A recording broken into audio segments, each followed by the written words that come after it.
Hare Krishna. So we're discussing about the prayers of Gajendra. So today we're going to discuss about four more beautiful verses.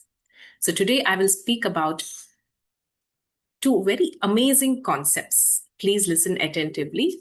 This can really fine tune our devotion and our devotional sentiments. It can also help us take a deep inventory into our own heart about what is our mood of surrender to Lord Krishna. So there are two types of Nyaya. Nyaya means basically logic. There are two types of Nyaya in Bhakti. Okay. One is called the Markata Kishora Nyaya, and another is called the Marjala Kishora Nyaya. Okay. So Marjala Kishora Nyaya and Markata Kishora Nyaya. What is Marjala? Anybody knows? Or what is Markata? Mataji, Markat is something which is copied or imitated. Oh, no, I'll tell you. Marjala is a cat. Markata is a monkey. Okay, so I'll just share this with a beautiful pastime of Srila Prabhupada. Very, very beautiful pastime. So once Srila Prabhupada was traveling in a car, and a couple of his lady disciples have come to visit him, to be with him. So it was Mother Leelavati who traveled, and as she was traveling, she was also carrying her baby. And the name of her baby is Subhadra. And the way she was carrying her baby was, this baby was, hanging behind. Like, there's a kind of you strap on your baby to yourself, and the baby is behind you, holding you, and you strap it right in front of you. So mothers to be should know there's different ways of carrying the baby. so, so this is how Leelavati Mataji was carrying her baby. And Prabhupada looked at Leelavati, and he just told her, "Oh, it's the burden of love." Yeah. so, so Mother Leelavati said, "Yes, Prabhupada. Yes, yeah, because you love your babies and you can't leave them. You carry them wherever you go, and it's never a burden. So that's why it's called the burden of love." So Prabhupada then asked Mother Leelavati, which is a better way of carrying a baby? The monkey way or the cat way? So Leelavati did not understand. Prabhupada, I think I don't know the answer. Then Prabhupada explained. So the monkey holds on to the mother monkey. He holds on to the back of the mother monkey. And it's holding the monkey by its own strength. Yeah. And the mother monkey jumps from one tree to another tree. But the baby monkey doesn't fall off as long as it is holding on to the mother strongly. Yeah. So this is one way of holding on, to the mom. The second way is the cat way. So what is a cat way? The kitten doesn't do anything. Yeah. It's the cat which holds on to the kitten. And it takes wherever it goes. So again, Prabhupada asked Mother Leelavati, which is the better way? Which is a better way? Can anybody answer?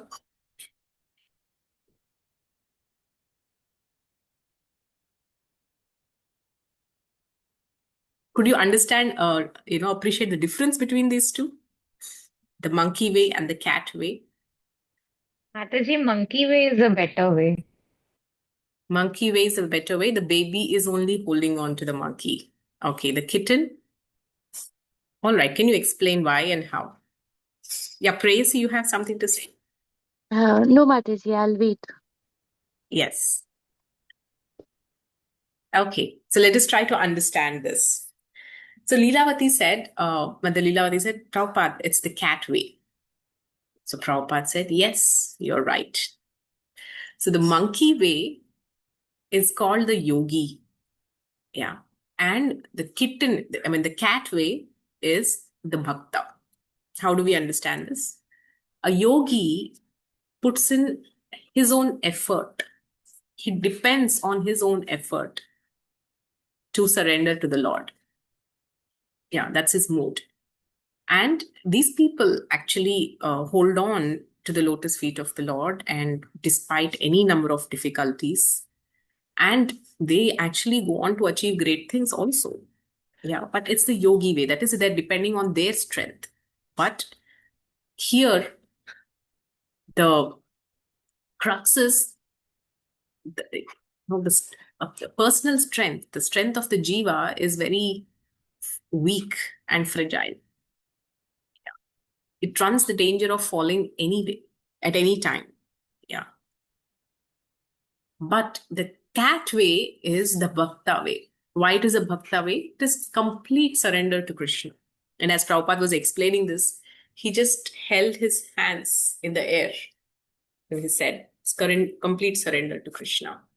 A bhakta simply surrenders to Krishna, and then Krishna takes care of him. Yeah, just like it's the cat's responsibility completely. The kitten is just surrendered to the cat, to the mother cat. And the cat is just holding on to the kitten. And it's interesting that the cat holds the kitten with the exact pressure that is needed, that it is not too much that it will injure the kitten, nor it is too less that it will fall down when it is moving around. So it's the expertise of the mother cat. So is the expertise of Lord Krishna. That's how he holds and handles his devotees. Even when he's giving difficulties to his devotees, he knows how much they can take. Yeah. The beauty of Krishna's intelligence is he exactly sets a question paper that is suitable for that particular candidate. It is not like a regular education system that everybody gets the same question paper. So for Krishna's question paper is tailor-made for every individual jiva, whatever they're going through in their lives. And he exactly knows how to handle the kitten.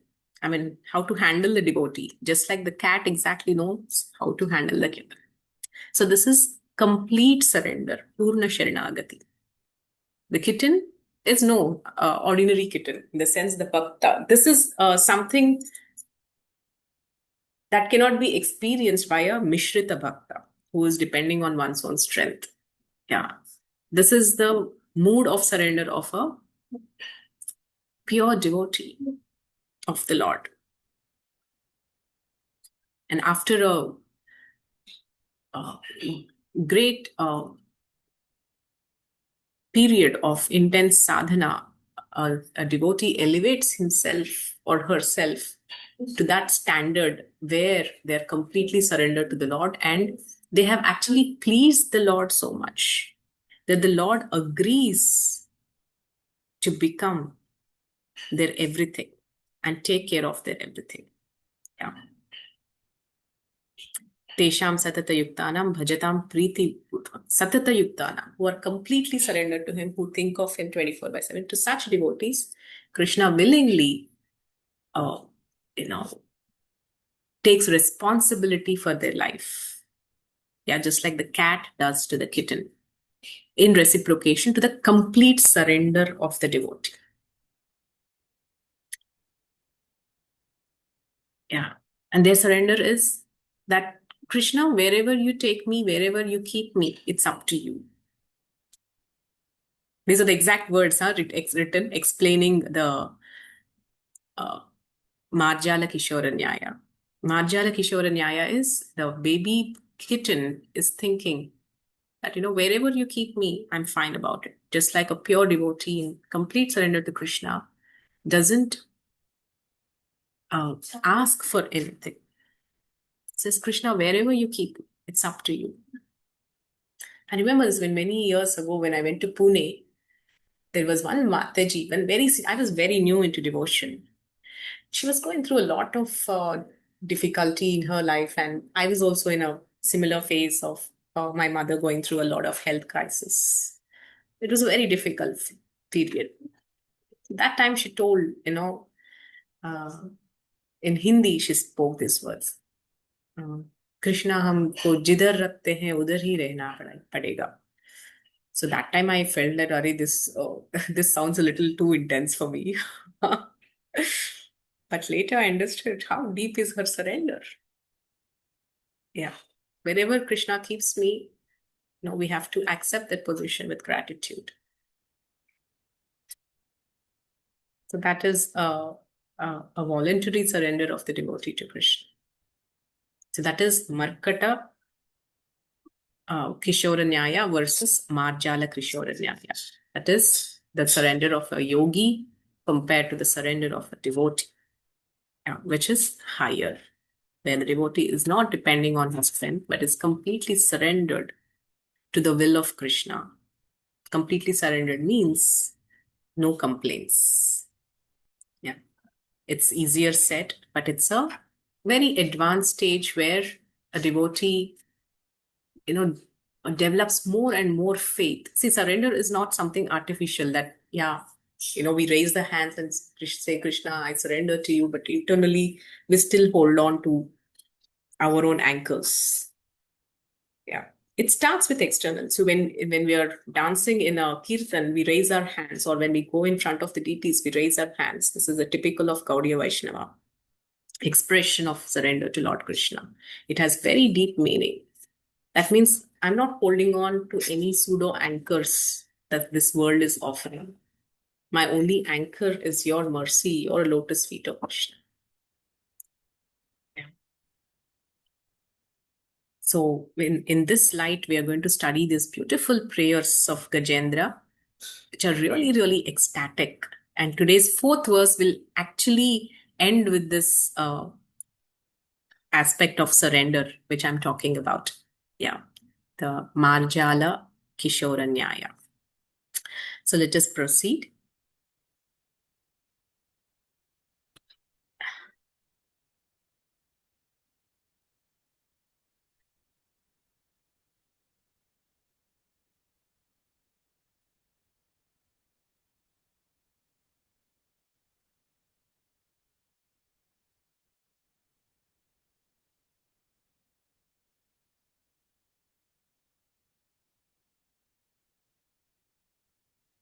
Yeah.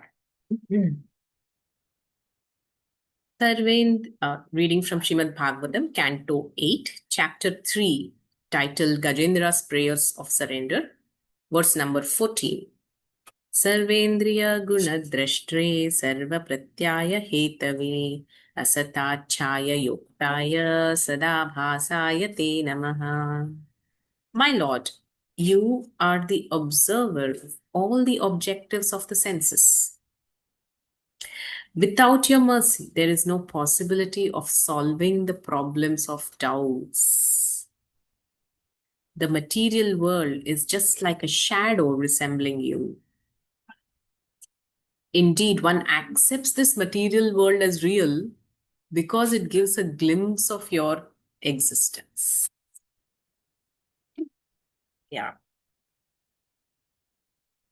So this is... Oh, I'm sorry. Yeah, this is correct. So this is glorification of Lord Krishna, where Gajendra is calling out to the Lord in the mood of surrender we just discussed about. He was in the mood of that Marjala Kishora, of that kitten, where he's completely surrendering to the will of the... Yeah, and he's calling out and saying, Krishna, you're the observer of all the objectives of the senses. What does this mean? Observer of the objectives of the senses. A living entity is chasing after different objectives in lives. Yeah. Even in this life, we are chasing after some objectives, right? What is your objective of life? Okay, before we came into Krishna consciousness, we had many objectives. A world tour or a great career or a mansion, whatever objectives. So actually, birth after birth, we are chasing after different objectives in life. Yeah.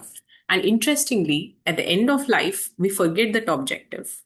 Here, whereas Krishna comes forgetfulness and remembrance, right? Matta smritir jnanam apohanam cha. So at the end of the life, we change the body, and in the next body, we forget this objective that we have chased in the previous life.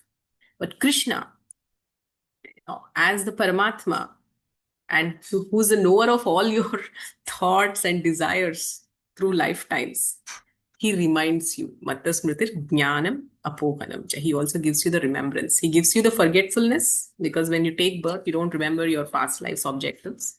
But he himself gives a remembrance also. That is why, see, some people, when they're born, or when they grow up in life, they chase after some pursuits. Yeah, some chase pursuits like earning a lot of wealth. So why is that they're inspired in that direction? That's the Paramatma giving them that inspiration. Why is that some people have this natural inclination to do some spiritual services or benefit humanity, do some welfare work? Yeah. Why is that? Again, it's the objective. So there's this famous personality called Khan in India.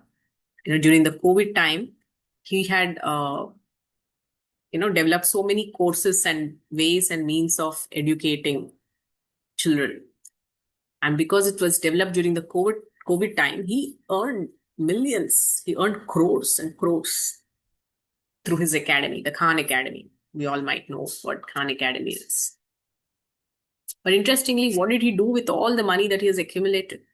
He has built hospitals, big hospitals, and he offered the treatment for a low, very, very low cost. X-ray is 20 rupees, something like that. So why is that? Some people are inspired in that direction. Yeah. Why their objective is to do that selfless work. Who is giving them that inspiration from within? So that's Krishna. Krishna, who is the reminder of the objectives. So these objectives might as well keep us bound to this material world. Yeah, because most of the objectives we are chasing after are materialistic in nature, and they keep us more and more bound. Sometimes even in devotional life, we may develop some objectives that are not purely Krishna conscious. And they can bind us. There's this famous letter by His Holiness Bhakti Tirtha Swami Maharaj. He was having a discussion with one of his god brother, and he's saying, so, something, I will leave this body. Maharaj was suffering from a massive bone cancer that was really ravaging his entire body. So at that time, Maharaj spoke such profound realizations that he had. And Maharaj is, if you know, in ISKCON, he's known for his great book distribution scores and very innovative ways of preaching, which have pleased Srila Prabhupada so much. And Prabhupada left the world in 1977, and Bhakti Tirtha Swami Maharaj left at much later years, in the 90s. So when Maharaj, 90s or early 2000s, so when Maharaj was about to leave, he said, tomorrow when I leave this body, I will go and meet Srila Prabhupada face to face. So, and I will present myself in front of Prabhupada and say that, Prabhupada, I have given up. I have done so many, I have distributed so many books. I have distributed so many temples. I have built so many temples. I have distributed so many books. I have done so much preaching. I have done so much seva. Then Prabhupada will hear all that and nod and finally ask, how much of desire for enjoyment have you given up? This is the final question that will be asked. Yeah. So this is when very deep past time. It is a very profound realization of great souls who have attained great purity in their heart by dint of their selfless devotional service performed for long, long time. We can't fathom what that is. Yeah. So at the end of the day, it's how much of that ego we are giving up, how much of that, uh, you know, it's the desire to enjoy separate from Krishna that is something that we are holding on to with or without our knowledge. That is keeping us so bound. Yeah. So, and as long as we are holding on to that desire, Krishna also, that's why, he reciprocates to that conditioned soul by reminding them of that materialistic objectives we are chasing after. So this is Krishna's style. You want to remain in the material world, Krishna gives all the facility for that. Yeah, he reminds you also why you are here. For chasing what desires. So this is a very interesting. I mean, see, these deep purports really make us ponder over the truths of life. So that is why Sarvendriya Guna Drashtre. Drashtre means he's the observer of all the objectives of the senses. Then Sarva Pratyaya Hetave. And who is the solution to all doubts? So, interestingly, Srila Vishwanath Chakravarti Thakura in his purport has explained this word, Sarva Pratyaya Hetave, is that the effect gives the glimpse of the cause. What does it mean? For example, you see a pot. Pot is the effect. That means what you are seeing.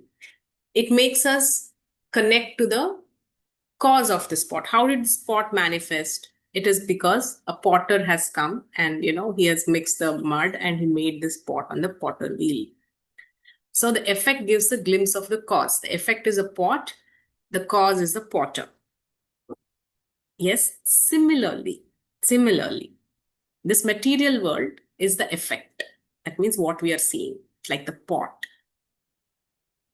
And what is the cause of this material world? It is Krishna. If we search, that's how we reach to that conclusion. So the effect gives the glimpse of the cause. Yeah, so this material manifestation gives us a understanding of who the maker is. And this is what Krishna is telling. Aham sarvasya prabhavo matta sarvam pravartate. From me, everything has emanated. Matta, from me. Sarvam pravartate, everything has manifested. And he is telling the iti matva bhajantima. By knowing this, you worship me. Buddha bhava samanvita. With your intelligence and with your bhava, with your emotions and your intelligence together, worship me. Yeah. Sometimes we feel, Krishna, I don't know how to worship him. He's telling in the Gita, this is how you worship me. This is how you approach me. Yeah. So let us move to the next verse. Each verse is so ecstatic that it feels like, spending the whole time on the same. Yes. Namo namaste khilakaranaya nishkaranaya adbhutakaranaya sarvagamanyaya maharnavaya namo pavargaya parayanaya. Namo namaste akhilakaranaya. So here again, Gajendra is praying to Lord Krishna as, my Lord, you're the cause of all causes. Yeah. Namo namaste akhila karanaya. But you yourself has no cause. Yeah. And the next line is much more beautiful. Nishkaranaya adbhuta karanaya. Nishkaranaya means you yourself have no cause. And adbhuta karanaya. And you're the wonderful cause of everything. Yeah, this is like, a devotee is never tired of glorifying the Lord. They're just so intoxicated by the whole process that it just, it just becomes an addiction. Just like we hear this pastime from Chaitanya Charitamrita about Gopal Guru. He was so addicted to chanting of the holy names that he couldn't stop even while he was using the washroom. Yeah, that he was when he was in the washroom, he had to hold his tongue to stop chanting. Yeah. So these are not hyperboles. This is the genuine experience of a devotee when they're actually tasting the real nectar, having overcome all the modes and tapping into the ecstasy of Shuddha Sattva of the Lord. And this is where Rupa Goswami says, Tunde Tandavani Ratim Vitanute Tundavali Labhyate. Yeah, and when I begin to chant your holy name, O Krishna, now when your holy name dances on my tongue, Tunde Tandavini, Tandava means dancing. Ratim Vitanate, Tundavali. Avali means lots, many, many. Tundavali Labhyate. I want that I get many tongues. This is one verse when I learned when I was carrying, this particular verse of Sri Rupa Goswami. And somehow Maharaj has named my daughter Hari. It's about the holy name of Lord Krishna. Okay. Yeah, so Tunde Tandavini Ratim Vitanute Tundavali Labhyate. Karna Krodha Kadambini Gatayate. Karnabhyudebhya Spriham.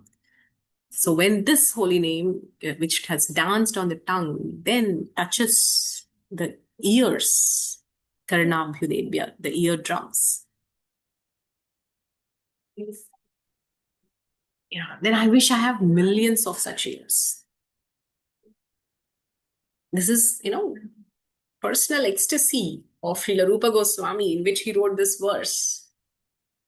Then what happens? And when this holy name, after dancing on the tongue and entering the ears, then it enters the courtyard of the heart. Cheta Prangana. Prangana is courtyard. Cheta Prangana Sangini, I think. Sarvendriyanam Kritam. So when it enters the courtyard of the heart, what does it do? It just pacifies all the senses. Yeah, all the senses are subdued. No more, harassment by the senses. All the senses are silenced. If not, the senses are such things that it's the demand of those senses, like the wild horses taking the chariot in whichever direction it wants. The senses are so impetuous, so restless, so demanding that, it just carries the mind everywhere, to chase after one desire after the other. Yeah. But when this holy name enters the courtyard of the heart, what happens? All these senses become subdued. No jane janati kriyabdhiramritair krishneti varnadvai. I cannot tell you how much of nectar these two syllables, varna means syllables, varnadvai, these two syllables, Krishna. I cannot tell you how much nectar these two syllables can produce. Yeah, this is the personal realization of Srila Rupa Goswami. So Adbhuta. So here Gajendra is glorifying. We might think that, he already said, glorified Lord Krishna as you're the cause of everything, you're the origin of everything, in the previous verses also. But no, Gajendra is in, actually, although he's stuck in the jaws of the crocodile, he's in the ecstasy of glorifying Lord Krishna. If not, such beautiful poetry will not come out. Have you ever seen somebody, speaking poetry, that with such choicest poetry when they are in deep pain? That which is overwhelming them. Yes, Gajendra was in pain, but he has simultaneously surrendered to Krishna. And he's in ecstasy. Only when that person is in ecstasy of that bhava can such beautiful poetry come out. So he's saying, Nishkaranaya Adbhuta Karanaya. Yeah. Namo Namaste Akhila Karanaya Nishkaranaya Abhuta Karanaya. Then he's also glorifying Lord Krishna as Sarvagamamnaya Maharnavaya. Yeah. So Agama Amnaya means what? Agama means, and Amnaya means their Vedic knowledge. Agama means the Shastras basically. Yeah. And Amnaya, like the Amnaya Sutras that we have, is that connected to the Vedic knowledge. Yeah. Sarvagamamnaya Maharnavaya. So he's calling out to Krishna as the origin of all this Vedic literature. I offer my respectful obeisances to you for the shelter of the Vedic knowledge contained in the Shastras like the Pancharatras and Vedanta Sutras, which are your representations. So we all derive the knowledge about Krishna from the Vedas, but all these Vedas, they take shelter of Krishna. Yeah. So Lord Krishna is Vedanta Krit Vedavid Evacha. He is the compiler of the Vedas, the knower of Vedas. So these Vedas take shelter of him. And who is Srimati Radharani? She is Veda Gopya. Veda Gopya means one who cannot be accessed even through Vedic literature. So here, Gajendra is calling out to Krishna as the shelter of the Vedic knowledge and source of the Parampara system. Yeah. Maharnavaya. Yeah, Maharnavaya. The great ocean of knowledge, or the great ocean where all rivers of knowledge merge.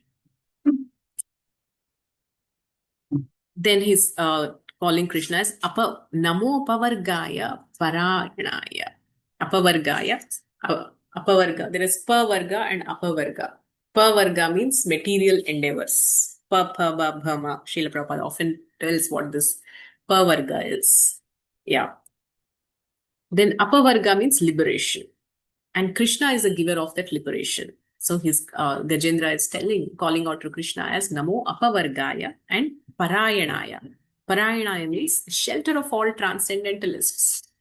So no matter who you are, whether you're a yogi, karmi, jnani, or anybody, for you to achieve success on your path, what is necessary is the mercy of Krishna. Yeah. That's why he's called Parayanaya, the shelter of all transcendentalists. He's the only shelter of all the transcendentalists. And Prabhupada ends this beautiful purport by saying that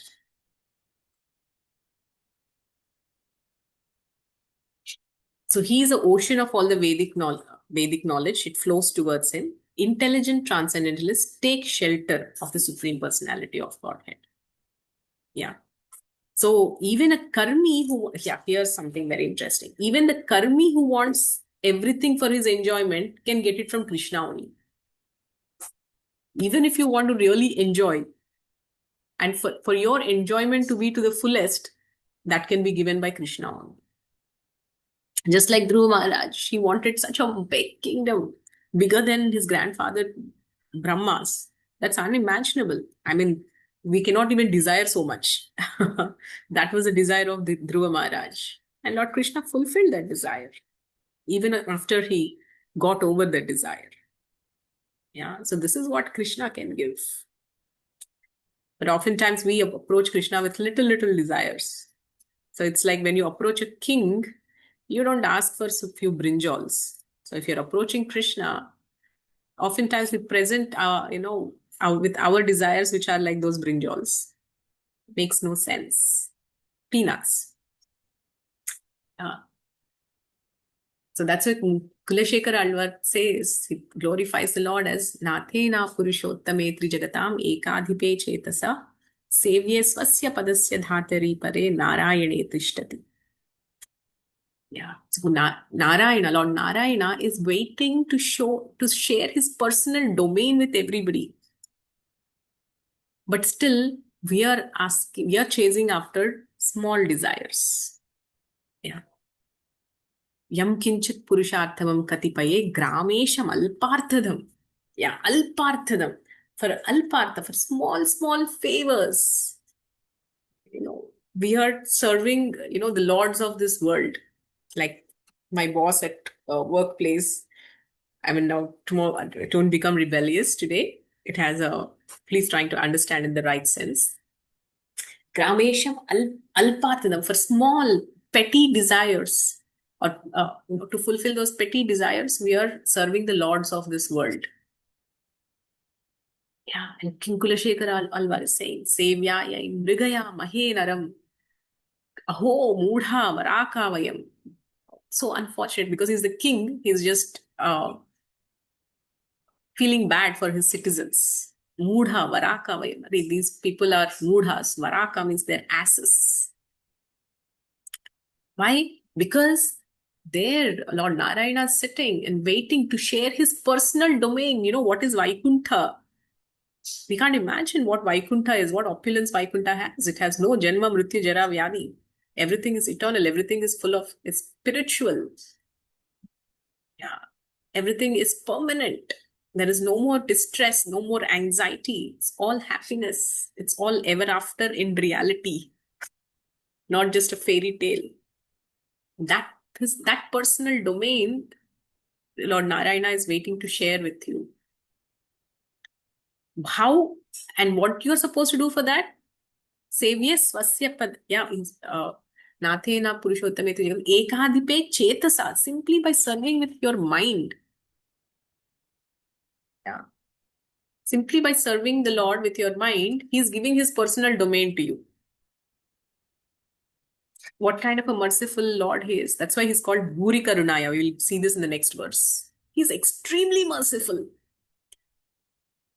In the material world, we work from, let's say, 9 a.m. to 5 p.m. At the end of the month, we get some pay. Yeah. That pay is over within no time, or we might be smart to invest in some things and see it multiply, etc., etc. From that pay, we are serving somebody. Yeah. What does this pay do? It will perpetually, continue our existence in this material world. Yeah. And does it solve our real problems of life, like Janma, Mrityu, Jara, Vyadi? No. Yeah, it just helps us maintain our body, which is also important. It helps us maintain our body. But that body is subject to these four things: birth, death, old age, and disease. It's continuing our cycle of birth, death, old age, and disease. Yeah, and for that, we are sold out to that person who is giving us this benefit to continue our existence in this material world. But here is Lord. So that is the master whom we are serving in this material world. But Kulashekar Alvar is pointing out that to that supreme master, who, if you can serve with your mind, simply by serving him with your mind, he will give you what? Innumerable benefits. Yeah.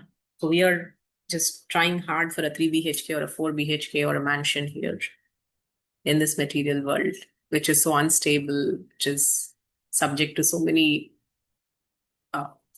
kleshas, adhyatmika, adhibautika, adhidaivika. There, Krishna is waiting to share his own domain by simply serving him with his mind. So if we are intelligent, we are able to discriminate, we are able to repose faith, we make the right choice. Whom to serve? King Kulashekar Alvar is saying, Mudha Varakave. Lord Narayana is waiting there to give his personal domain. Don't chase after these minor pursuits and serve the lords of this Gramesha, of this small villages. Yes, let's quickly go to the next verse.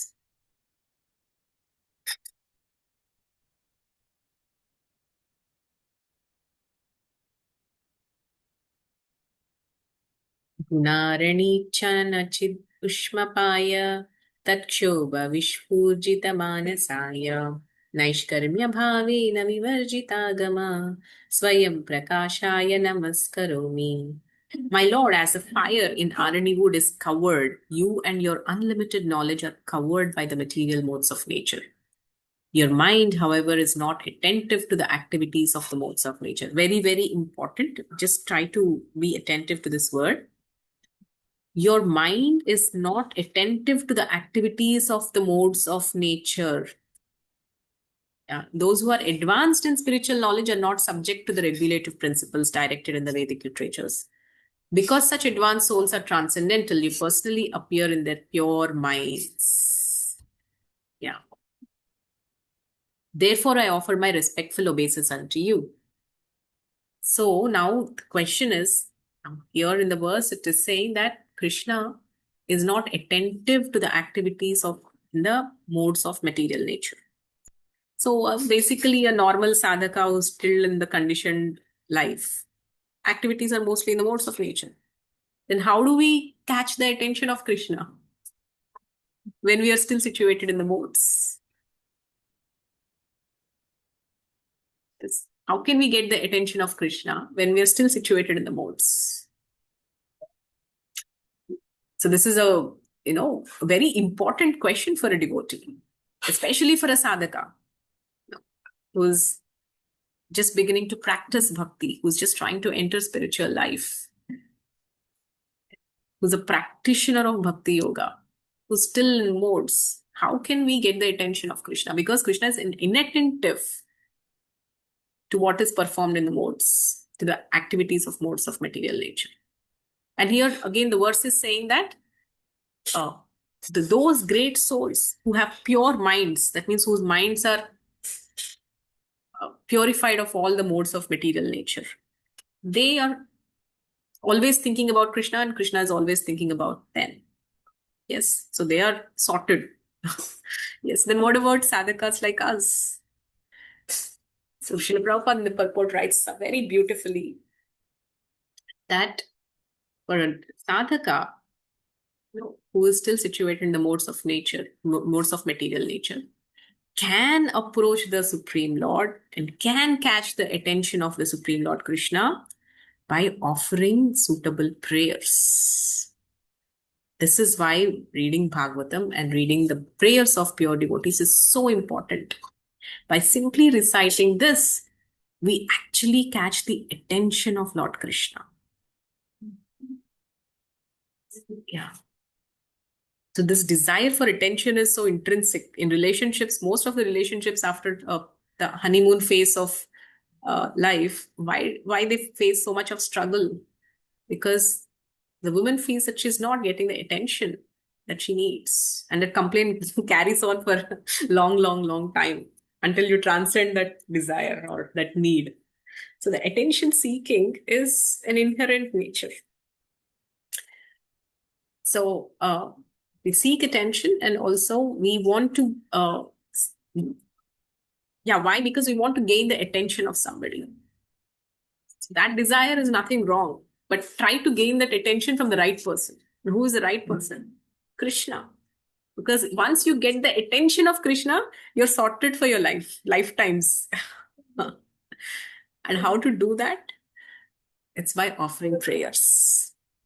Yeah, it's by offering prayers, heartfelt prayers, and especially repeating the prayers of Srimad Bhagavatam, repeating the prayers offered by pure devotees like Kunti Maharani, Gajendra's prayers, Dhruva Maharaj prayers, Prahlad Maharaj prayers. In offering these prayers, you catch the attention of Krishna. Yeah. So this is one other sweet pastime of Srila Prabhupada. Srila Prabhupada once was walking it's like a zoo park, along with all his disciples. And there were a lot of ducks there. And these ducks were, in the water. And when you just throw some food, they come and quacking and asking for more. Now, so Srila Prabhupada was throwing the, food, and the ducks were quacking, and, Prabhupada was throwing more and more. Then Prabhupada looked at his disciple and he said, no, imagine Prabhupada doesn't leave a single moment to actually educate and train his disciples. This is the beauty of Vapu, the personal association of the spiritual master.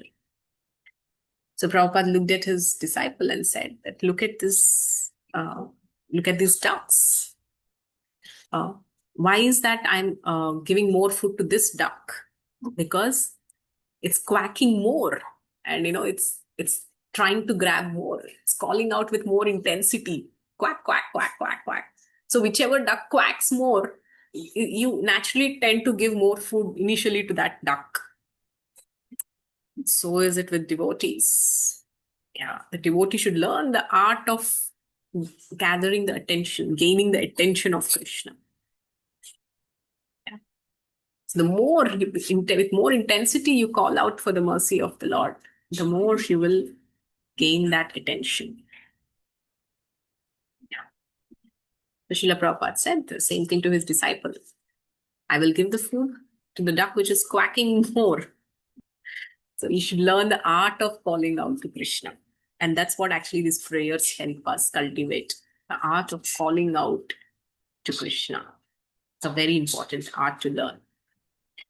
How to get the attention of Krishna. Yes. So we will move on to the last verse. So here, Krishna's mind is not attentive to the activities of modes of nature. So how does the sadhaka get the attention of Krishna? By offering suitable prayers.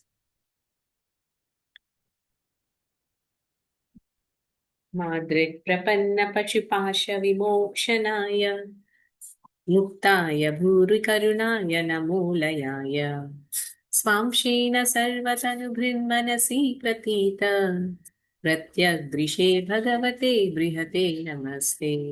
We'll end with this. Since an animal such as me has surrendered unto you, who are supremely liberated, certainly you will release me from this dangerous position. Yeah, so here is Gajendra clearly expressing his faith. Rakshayati iti vishwaso. This is an item of surrender. Certainly you will release me from this dangerous position. Yeah. So first he has humbled himself, karpanya. Since an animal such as me, that means he's humbling himself. Karpanya. This is again an item of surrender. All these prayers are very deep study of, different facets of surrender. Yeah. Since an animal such as me has surrendered unto you, with humility Gajendra is approaching, who are supremely liberated, certainly you will release me from this dangerous position. Rakshayati vishwaso, keeping that faith that Krishna will definitely protect. Indeed, being extremely merciful, you incessantly try to deliver me. Yeah. By your partial feature as Paramatma, you're situated in the hearts of all embodied beings. You're celebrated as direct transcendental knowledge, and you're unlimited. I offer my respectful obeisance unto you, the Supreme Personality of Godhead. So here is Gajendra, who's in complete surrender and faith, calling out to Krishna as the one who is supremely liberated, vimokshanaya. Yeah, it takes a totally liberated person to liberate one who is bound. A person who is bound cannot unbind another person. So Krishna is Mukunda, the giver of liberation, vimokshanaya. And he's the one who releases the knots of this material existence, which are so tightly binding us. Yeah, it's Muktaya. Why Krishna is untouched by material contamination. Bhuri Karuna, unlimitedly merciful. So Krishna's mercy, unlimited. This you have to read it in the verse of Prabhupada only. So the last paragraph, Prabhupada is telling, only Krishna can deliver us from this material existence. Indeed, he's always trying to deliver us. Ishvara sarvabhutanam hrideshya arjuna tishtati. He is within our hearts and is not at all inattentive. Yeah, Krishna is attentive. His only aim is to deliver us from material life. Yeah, sometimes we all have this doubt. Where is Krishna? I'm calling out. Is he hearing me or not? So he's not at all inattentive, and his only aim is to deliver us. Yeah. It is not that he becomes attentive to us only when we offer prayers to him. Now here's the extended understanding of Krishna's mercy. Now for a devotee, we need to understand that, we should approach the Lord by offering suitable prayers and with attentive, to gain the attention of the Lord. But it doesn't mean that Krishna is inattentive if you're not offering prayers. Here's where his personality is Bhuri Karunaya. So Krishna is a personality who exceeds his own self. Yes. So even before we offer our prayers, he incessantly tries to deliver us. So here's the beautiful, beautiful understanding of Krishna's personality. So is it that Krishna just came only after Gajendra has completely surrendered? No, even before we offer prayers, he incessantly tries to deliver us. He is never lazy in regard to our deliverance. Yeah, it is not that, Krishna is sitting in an easy armchair there in the Vaikuntha Lauka and not bothered about what Gajendra has been going through for the last 10,000 years. No, he is never lazy in regard to our deliverance. Therefore, this verse says, Bhuri Karunaya Namolalaya. Namolayaya. It is the causeless mercy of the Supreme Lord that He always tries to bring us back home, back to Godhead. God is liberated and He tries to make us liberated. But although He's constantly trying, we refuse to accept His instructions. Okay. So we are refusing since millions and millions of births. Nonetheless, He has not become angry. So this is again the unlimited forgiveness of Krishna. Any quality, any auspicious qualities we glorify and try to cultivate in this material world, like gratitude or forgiveness. Krishna has these qualities to infinite extent. Krishna's gratitude also is infinite. Yeah, that in Putana who came to kill him, he saw that spark that she came as a mother. For that iota of whatever desire she had in previous births, he awarded her unlimitedly. Yeah, that's the amount of gratitude Krishna feels for every sentiment we develop for him. Krishna is unlimitedly grateful and he's unlimitedly forgiving because so many times Krishna is trying to deliver us, giving us the chances, but we are rejecting. We're rejecting. Yeah, we can't handle one rejection. Can you imagine Krishna? Since how many times and how many ways we are rejecting. Even when we are chanting, our mind is elsewhere. We are inattentive. We are inattentive to focus on Krishna. That's also rejection. See, we cannot handle inattention by a person whom we love, right? How attentive are we to Krishna when we are chanting? And how attentive are we to Krishna for all the opportunities He's giving us, for the number of times He's trying to liberate us? Nonetheless, He's not become angry. So that is why He's described as Bhuri Karunaya. Karunaya means one who is merciful. Bhuri Karunaya means extremely merciful, unlimitedly merciful in delivering us. Yeah, in delivering us from this miserable material condition of life, taking us back to Godhead. So He is Muktaya, Bhuri Karunaya. Muktaya means He is Himself liberated. Bhuri Karunaya is extremely merciful. So I will end here. So this is, some glimpse into the beautiful nature and personality and qualities, transcendental qualities of Lord Krishna. The more we try to know them, understand them, and appreciate them, and how it is personally related to us, to you and me, so deeply, we cannot but develop that, reignite that lost relationship, which is a cause of all our miseries at all levels of body, mind, soul. So I sincerely wish that these prayers will help us reconnect us to that lost relationship in our journey of life. Thank you very much. Any discussions? I will end here. Somehow I always wanted to complete in half an hour, but because it's 4 verses, it's inevitably 1 hour. Any questions or discussions?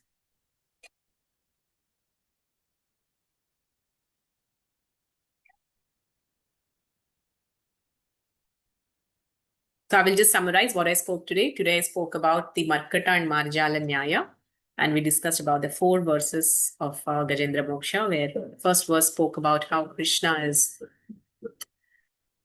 Sarva Sankata Hetave, that is, he is a remover of all doubts, and he's the cause. In the second next verse, we have discussed about how he's the Akhila Karunaya and Adbhuta Karanaya. He's the cause of everything, And Nishkaranaya, he himself has no cause. And Adbhuta Karanaya, he is the wonderful cause of everything. That's how he's glorified. And in the next verse, he's also glorified as the Paramatma, who's overseeing everything. And in the last verse, we've seen how he's Bhuri Karunaya, Muktaya Bhuri Karunaya, one who is himself uncontaminated by any material elements. And he is supremely merciful. And the previous verse, we've seen how he's inattentive to the activities of the material world, and he is captured by the pure minds of transcendentalists. Okay, I will end here. Any questions or discussions?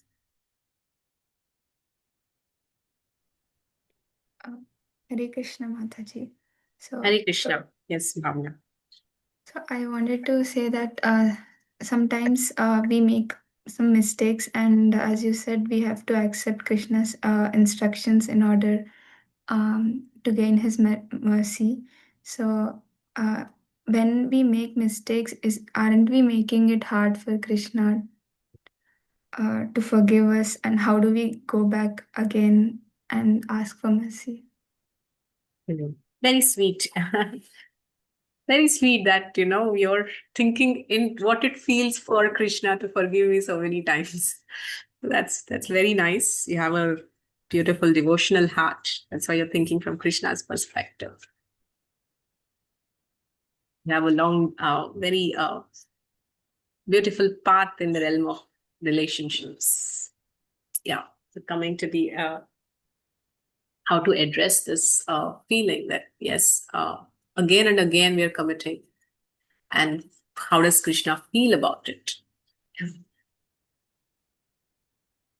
Radhisham Prabhuji often tells that Krishna is a personality. It's the God who gives, and forgives. Yeah, but an ordinary living entity, Jivatma, is somebody who gets, and forgets. Yeah. So this is how it is in this material nature. Yeah. Until the time we genuinely, by the mercy of the Lord and his devotees, that sentiment is reawakened. Until that time, this equation goes like this only. Jiva gets, forgets. Krishna gives, forgets. The day we come out of this redundant equation, the way we rise above this and develop a sense of gratitude. Array, Krishna has been giving me unlimitedly for infinite time, and he's been waiting for me. And one thing we have to have the faith here, Bhagavatam is describing, he is Bhuri Karunaya, extremely merciful. We should have that faith in that mercy. It is said a disciple is never capable of committing any offense that cannot be forgiven by the spiritual master. Matlab, we cannot forgive such a big offense that cannot be forgiven. That is why we are insignificant. Even in terms of committing the worst kind of activities, we can't, the worst activity that we perform cannot be so bad that it cannot be forgiven. That is the forgiveness of Krishna and the spiritual master. Yeah, that is their infinite mercy. So if we are thinking that, I'm unforgivable, so let me not go to Krishna, that means we're not having faith in the forgiveness of Krishna. Yeah. So one thing is to have that faith that Krishna is forgiving. That should help us to again go and take shelter of Krishna. So we should take shelter of Krishna, but not take shelter of our limitations. Yeah. Our limitation is, yes, that I try to rise and stand, but I fall down. This is my limitation. But I shouldn't take shelter of that. Yeah. We are aware of that. But our shelter is Krishna's mercy. That is unlimited. That is Bhuri. Krishna is extremely merciful. There's nothing that Krishna cannot forgive. And there is no jiva that Krishna can't deliver. Imagine, that is like reading Krishna's pastimes and knowing about his nature, knowing about his qualities. It's so hope-giving. Scriptures are meant to give hope. Meant to give hope. no matter how hopeless our condition is, scriptures give us hope. It's full of stories of devotees who give us that hope that yes, I'm right here waiting for you. Yeah. We hear those beautiful songs in the material world, which beautiful, very nice lyrics. Wherever you go, whatever you do, I will be right here waiting for you. It's actually Krishna who is waiting for us. Nobody in the material world will be waiting for us. Yeah, even if they wait for some time. The one who is really waiting for us is Krishna, birth after birth. So I'm happy for that thought that you had. How would Krishna feel? Yes. Krishna will be happy that you're thinking about him. Hare Krishna. Hope Thank you, this Mataji. answers your question, Bhavna. Yes, Mataji. Thank you. Hare Krishna. Hari Bol. Yes. Any other discussion? That's it. Yes, Hari Bol. These examples are all there in our scripture. The cat, the monkey. Yes. Okay. So I will end here.